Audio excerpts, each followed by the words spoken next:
Yeah, I believe that Christ's suffering and the demonstration of the kind of physiologic stress that his human body was under is manifested in the Garden of Gethsemane, where it's described that he was sweating blood.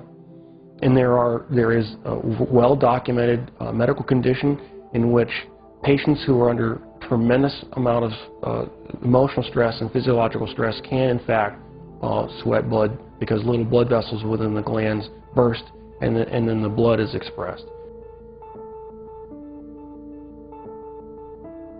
The scourge involved the use of a short whip with pieces of typically metal, sometimes bone, sometimes pieces of porcelain wrapped in these leather straps, which is then utilized to come across typically the back, the shoulders, the legs of the victim. The first few passes across a particular body part would tear through the skin, the fat, but eventually, once the outer layers were torn away, it would start getting in the muscle and the tendon. And of course, along the way, you're ripping through all the blood vessels that supply all those tissues. And so you're losing blood the whole time.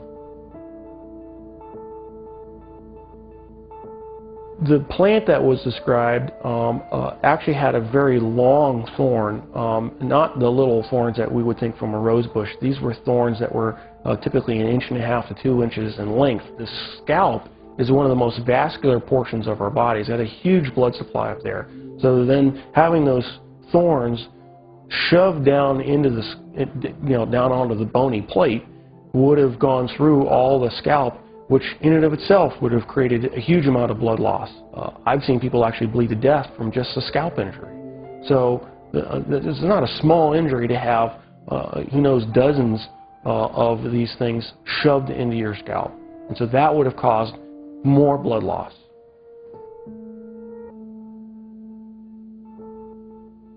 Typically when a victim has to carry the cross, what has been described in the literature, in actual Roman literature, is they describe, they carry the crossbar. And the crossbar is estimated, alone, was estimated to weigh about 110 pounds. And of course, if your arms are stuck out here, wrapped up on the crossbar, and you fall down, you need help getting up. You just can't get up on your own because there's no possible way without your arms to get up. So he would have needed help getting up. If he fell over, there's a good chance that he could have hit his chest, which then could account for the possibility of a cardiac injury. Anatomically, we consider the wrists as part of the hand, and so with the placement of the nails between the radius and the ulna, at that position, it still fits the definition of being in the hand, and it's in a position in which the nail won't rip out, which you have to have. You have to have a solid point of fixation. Another interesting point about the placement of that is the median nerve goes right straight through that particular portion of the wrist, and so there would have been either destruction of the nerve or impingement of the nerve that would have created a tremendous amount of pain. So that every time you try to take a breath, it'd be agonizing. You'd be pushing down on spiked feet, which of course hurt, and then you'd be hanging on spiked arms. And so you alternate from excruciating pain to excruciating pain every time you take a breath.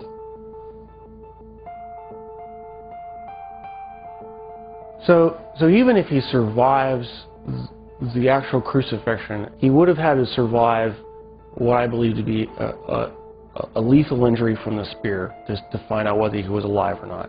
What's described is the loss of water and blood, and that would entail either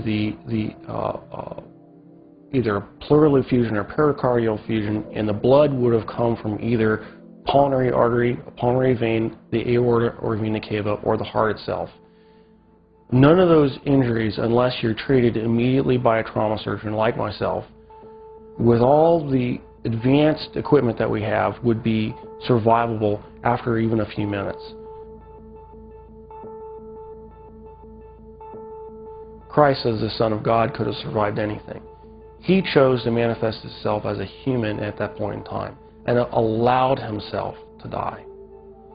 And being human at that point in time, he could not have survived this particular series of traumas. It's not possible. Christ as God could have survived anything they threw at him. But he chose to be Christ, the human, at that point in time to die for our sins. And that given that self-limitation of remaining to be human, he died. He did not survive the event.